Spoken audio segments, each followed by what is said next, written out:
Hey everybody, welcome to the Julia Kamanga Show. I hope you guys are doing well. Today I'm going to do something that was requested by one of you guys. Someone had asked me to give them a bunch of recommendations, and I thought let me give some Netflix recommendations first, and then I'll do another list. So grab yourself some water, which I don't even have myself, so I'm going to grab some water and get yourself a cushion, and or like start doing dishes while you're listening to me. I really don't mind. I'm okay with it. Like, I don't know, I'm not there. You don't even have to be looking at my pretty ass face. Your loss, not mine. All right guys, let's get into it.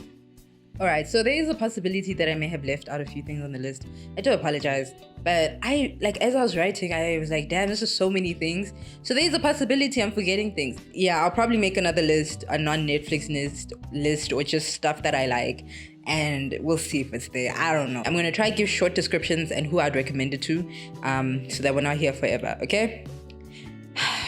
Just getting comfortable. Okay, cool.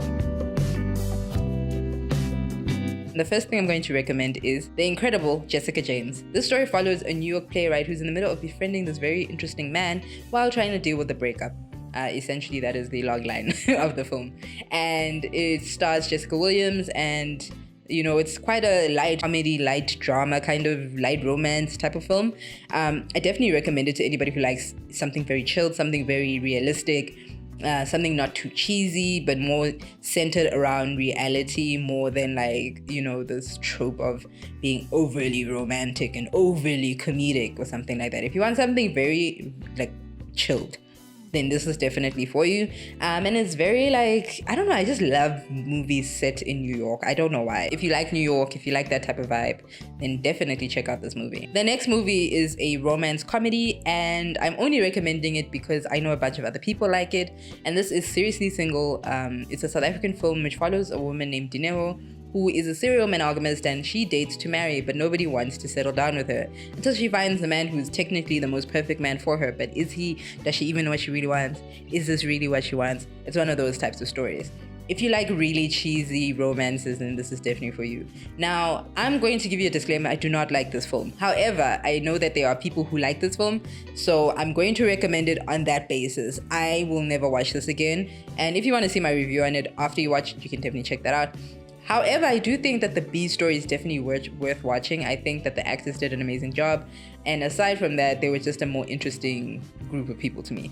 So I think it's worth it for that. I would watch it again if I, wanted to just see the B story. But I know it's weird to recommend something I don't like. I do understand why people like it. So if you like a cheesy romance, this is for you. If you're someone who likes a more well-done romance, then don't watch it. The next film is Do Revenge. Do Revenge follows the story of two high schoolers who decide to get back at each other's bullies for each other. It is an amazing film. I really loved it. It's very cool, high school, modern. I think it was something that we really needed, a mid-budget type of film, mid-budget comedy that is missing in the world right now, and I think they did a good job of that. It made me feel quite nostalgic but still felt modern. I love how it was shot. I love seeing preppy kids getting revenge and shit like that. It's pretty cool. So if you're the type of person who likes a really nice comedy, something not overly complicated, overly cheesy, and with a really cute plot twist, definitely check this out. I enjoyed it thoroughly, and I definitely think that you will too. Okay, sorry, I had to change angles real quick because my face was getting dark on the one side. By the way, I just want to say I'm categorizing these according to genres. However, I would like to put a disclaimer. Some of these have multiple genres, and sometimes they weren't enough to put into one genre, so I just kind of group them,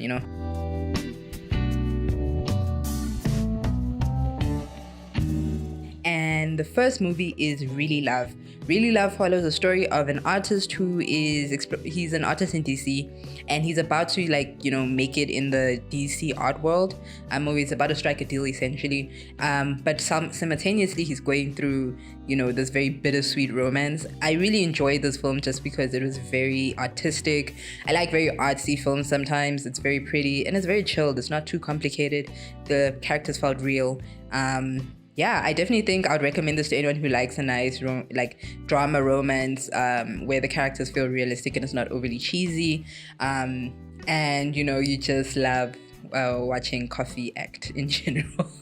He's a gorgeous man. And I love that it has dark skin representation. I love that. I love seeing Michael Ealy in anything. So if you like Michael Ealy, also go check that out. He's not a main character, but he is in the film. So definitely check that out. My only critique about Really Love is that sometimes they really like emphasize the whole thing of it's black and we're black and like we already know. You don't have, that's my only critique. And I know I should probably not be critiquing my recommendations, but I'm just letting you know. So I definitely think it's worth, at least one watch. The next one is The Fundamentals of Caring, which follows a caretaker. There's an English for this, but essentially it follows a caretaker who has to go help a young man with a disability and has to take care of him because his mom goes to work, obviously, to ensure that she can look after him. And the interesting thing is that this guy is a man, I guess, also. So, not a lot of care workers are men. And the mom gets a bit skeptical, but she feels that they could work out and everything. And it's one of those really nice feel-good stories where you see bonding and growth, and it really is just the fundamentals of caring and how to care for someone. And I think it's such a funny movie, and it's soft, and I feel like I watched it at the right time when I was in Cape Town and depressed. So it really came to me when I needed it. And I definitely think that if you're someone who's in a mood to feel a little bit of warmth, you want to feel like someone's hugging your heart, definitely check out The Fundamentals of Caring. And it has Paul Rudd. Love seeing his face. I just love that man. I don't know what it is about him. I think the acting was phenomenal, and I think it was hilarious. And I very much enjoyed that the ending was not typical, which I love. I loved that. You'll understand when you watch it. Definitely check it out. So if you like a feel-good story, if you love warmth within a drama, but not overly warm and everyone's like, besties. No. If you like something that's a realistic film, then definitely check out The Fundamentals of Caring.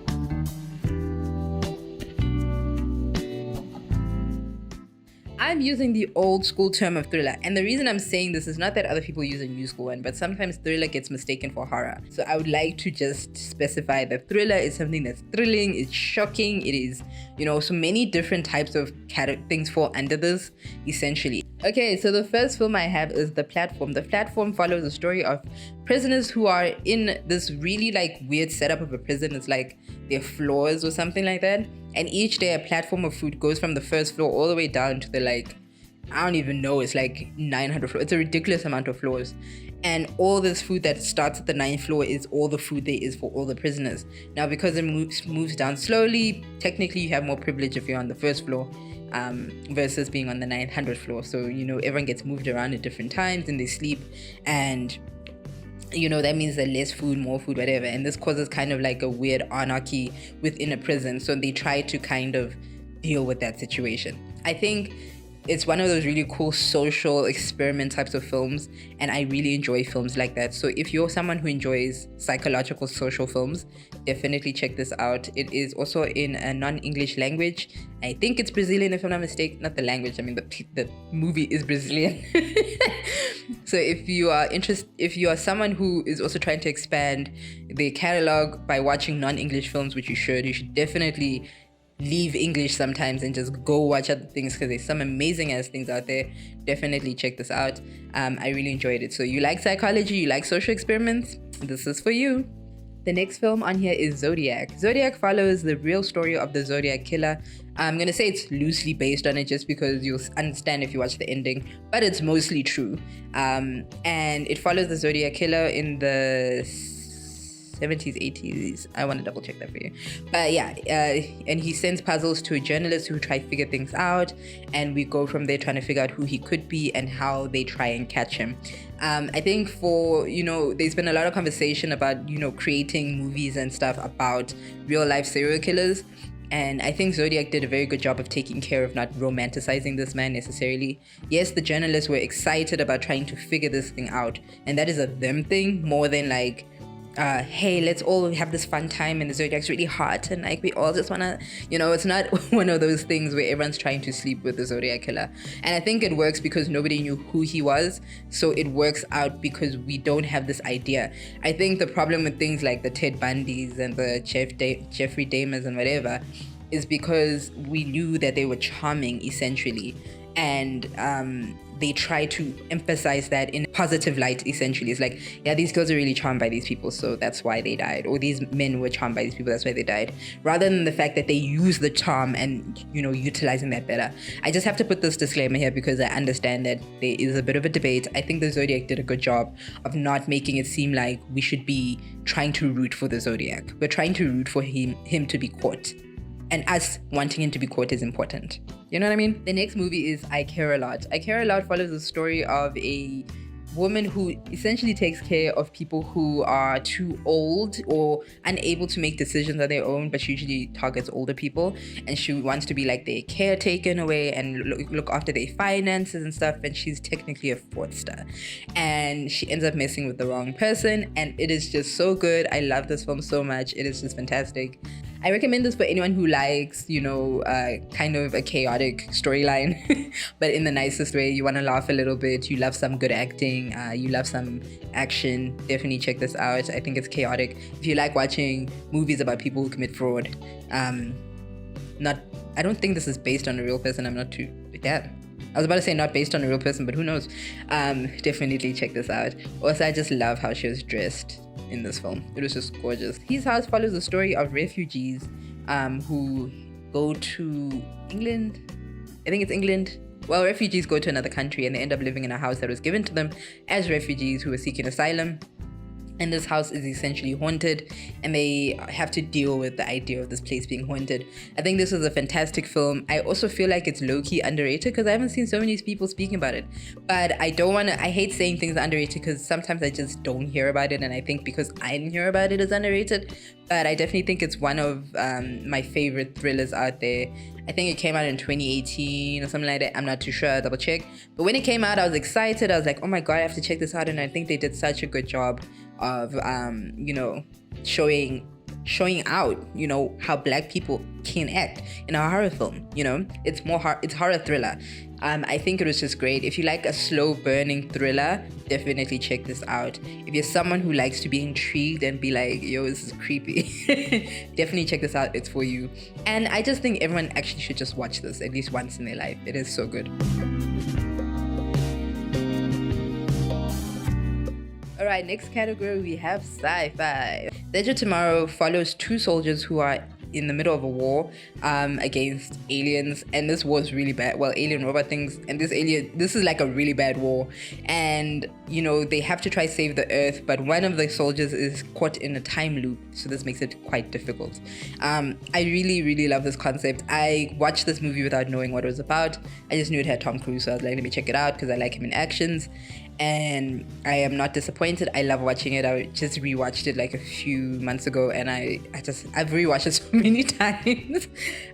It's one of my favorite sci-fis because it's quite funny too.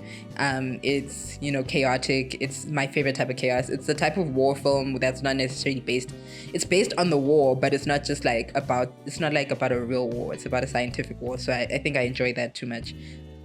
I enjoy that too. I definitely recommend this to anybody who likes sci-fi that's not focused necessarily on the robotics of everything, but more on saving the world. But we're in a futuristic or different world. Even if there's no necessary explanation for why we're here, I think it's very cool. It's a very cool film, and I think it's adventurous too. I really enjoy that aspect of it. Acting was great and the humor was great, and it was just a good time. The next film is Annihilation. Annihilation essentially follows the story of a scientist who goes into this area. She's trying to figure out what happened to her husband. He just disappeared and nobody understands what happened when everyone went into that place. So her and a team are trying to retrieve the information, retrieve the team, or at least get some information about what happened to her partner and his team. Annihilation is a fantastic sci-fi. Another one that is it's based on this space where new things are happening and scientific anomalies are happening, and nobody understands what's going on, and everyone's just it's a lot. But it's not overly chaotic, and the main focus is on the few people who go into the space, which I also like a lot because it's a minimal main cast essentially, but it's done so well and it's so beautiful.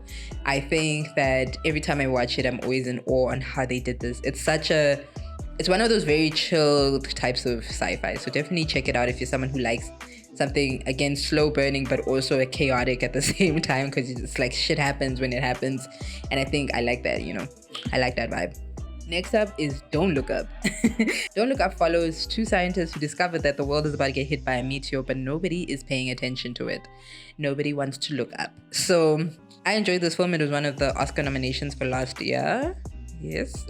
I forgot what year it was. It was one of the Oscar nominations for last year. I truly enjoyed it because I generally like stories that poke fun at a group of people I personally do not like. I think most of us do. Like in the Americas, they call them the right. That's technically who it's poking fun at. And I think they did a fantastic job because they weren't trying to hide the fact that this is what they were doing. And it was very obvious, but in a way that was done well. I will say that my only disclaimer is that the editing can be a bit haphazard here and there, but I think it's a new style of editing. It's nice to be experimental. I definitely am not too mad at it.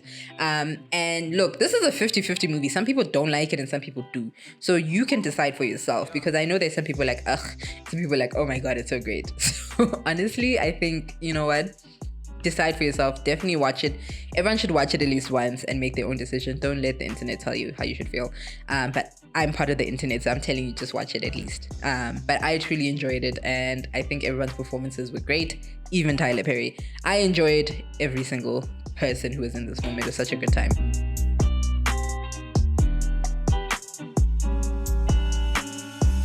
Next up, we have Adventure, and the first film in this is Okja.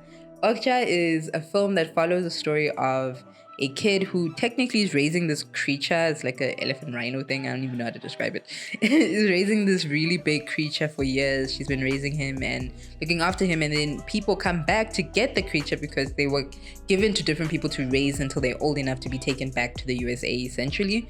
And this was in South Korea, if I'm not mistaken. And now the little girl's trying to get Okja back because she feels that Okja's in trouble, and Okja knows her, and her family. So she doesn't want him out there with these strangers. She doesn't know what's going to happen to him. So she goes on this whole adventure to try save him, and things twist and turn. I think it is a gorgeous film. It's done by the same director who did Parasite, Bong Joon-ho. He is amazing. Everything he does is amazing. My favorite thing about him is that he's so good at mixing humor with drama, and I think he continues to do that even in this film. I want to say it's family friendly, but I don't think it is. I think it's more PG-13. So please, just because it features a kid, don't just watch it with your kid until you know, if you have a kid. Okay, cool. So yeah, I think it's PG-13 because I think there is a little bit of violence, but not hectic, but a little something. I don't know if I'd have my niece watching it just yet. Maybe when she's a bit older. Next up, I'm going to categorize this as one thing. Every single film on Studio Ghibli, definitely check it out. You can actually just type in Studio Ghibli and it'll give you the list of all the films that are there, which I think is lovely of Netflix to do. Thank you for doing the work for us. Studio Ghibli is an amazing studio that, makes a crazy amount of animation, and the most famous ones would be Spirited Away, My Neighbor Totoro, Howl's Moving Castle, stuff like that. They're all there on Netflix. Please go check them out. The reason I'm putting everything is because everyone has their own taste, and I definitely think that each of them give you your own feeling.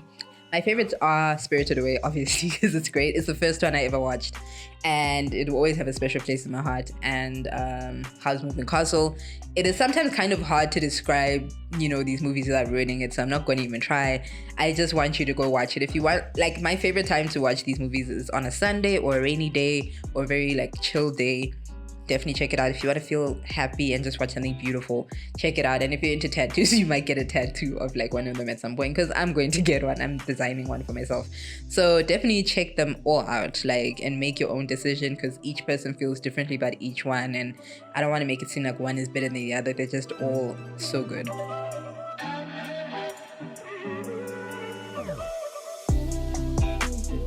Moving on to action, we have Beast of No Nation. Beast of No Nation follows the story of these kids who become child soldiers to fight in the war in somewhere in West Africa. I apologize, I can't remember the country. They fight a war in West Africa, and we see the transition of them being normal kids to these child soldiers. And it is excruciatingly painful to watch this film, but in a good way, because it's they did such a good job of not trying to romanticize the idea of child soldiers. And I hate that I have to ever make disclaimers like this, because sometimes films are very careless, and I think this film was very good at making sure you understood that this is a tragic thing that happens in real life, and I definitely think that they did a good job of making sure we understood this. So, if you're very sensitive to stuff like this, perhaps skip this one. But it's not it gets deep within it. So I think that if you're very sensitive, perhaps skip this one. I understand. But if you're someone who can take it, who can take the truth of how these things are, Definitely check it out. And my biggest disclaimer, it's with everything in this category, but especially this movie, watch it with good sound, okay? I had the beautiful pleasure of watching it in a place with great surround sound. My brother was like, let's watch this. He got a new sound system and he's like, let's try it out. And we watched it and it's the best decision ever. I'm so happy that I did it like that because the sound design is phenomenal. And I don't want anyone watching this with like shitty headphones or something. Please watch it with a good speaker. Even if you don't have surround sound, it has to be a good speaker. Do not play it on your phone. Unless your phone got like proper quality, you know, don't do that. Don't do that to yourself. And this is my favorite Idris Elba African accent because Mandela was scary. This one he did well. Next up is Uncut Gems. Uncut Gems, I'd also put it as an action thriller in a sense. This story follows a gem collector who has found this rare gem and is trying to sell it essentially. And we follow him, I think it's like 48 hours or something, like 72 hours of him trying to sell this thing. And let me tell you, this is Adam Sandler's best acting to me. I fucking loved it. Like, oh my God. I like Adam Sandler in general, but I think he hit the nail on the coffin with this one. He went out of his shell of like comedy acting because he has been doing a lot of comedies before this, and now he was like, I'm gonna show you who I am. And he did. He showed us who he is. And this is not to say he's never had range. Please. I definitely think he's always had range, but I think the nice thing is we don't see that like comedic side of him like that at all. He did such great character work with this character, and this guy is insufferable. So please definitely go check it out if you like stories that, you know, follow like a disastrously flawed character. This is for you. You like crime stories in a sense, definitely check this out. I think they did such a great job, and cinematically it's packaged beautifully, so check it out. Next up is I Am All Girls, which is a South African film that follows the story of someone who's trying to technically disrupt a kidnapping syndicate or human trafficking syndicate essentially. So this story, this film I ended up watching randomly one day 2 years ago, and I love it so much because I think they did such a good job too of making sure they took care of these characters and how they told the story, not romanticizing the tragedies which is human trafficking. And I think it's one of the best South African films I've watched in quite a long time that took a serious matter on. They did such a good job. They did such a great package. And I'd like to thank my friend Wendy for recommending it to me. It's really, really good. And again, the same thing with Beast of No Nation. If you're very lighthearted and you can't handle these things, perhaps skip this one. But otherwise, please check it out. Please check it out. We need more stories that are packaged this well in this country. So we have to support the ones that are already there. Okay, and the last category for the film section is documentary. And the first one I recommend is What Happened with Simone. This is a biographical documentary about Nina Simone, and we follow her from the beginning of her life all the way to the end. And am I lying? Essentially, or the end of her career. I really enjoyed this. It gave me a deep respect for Nina, but also kind of made me fear her. But not in a bad way, but because she was about something very particular, and I respect that shit. I definitely respect the fact that she was focused, and yeah, her life was very wild, and I definitely think everyone should check this out if you like Nina Simone, or if you want to know more about her. If you like music in general, I think definitely check out this documentary. I think it was well done. Yes, I haven't watched it in a few years, but I watched it like 3 times in like a year. So I must have really liked it. So yeah, definitely check it out. And the last one is American Murder Next Door, which follows the story of a mother and her 2 children who go missing. They think she has run away, but they're unsure what happened to her. What I enjoy about this documentary is the fact that they use Facebook posts and not found footage. I don't want to say like they couldn't.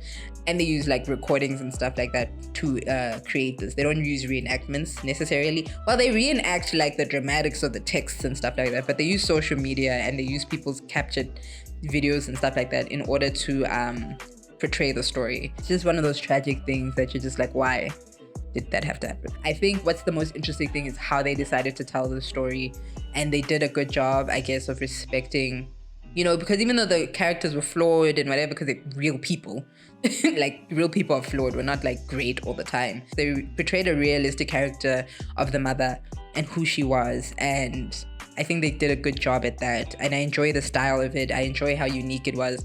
It's crazy to think that like social media could be the thing that helps people find out who killed you. That is the craziest thing to me. Yeah, that is all for the movies that I can remember. I am probably missing a bunch. I really probably am. But I got this just from my list, essentially, because it helps me remember what I was like, yes, I need to watch that. And then I know the stuff that I watched.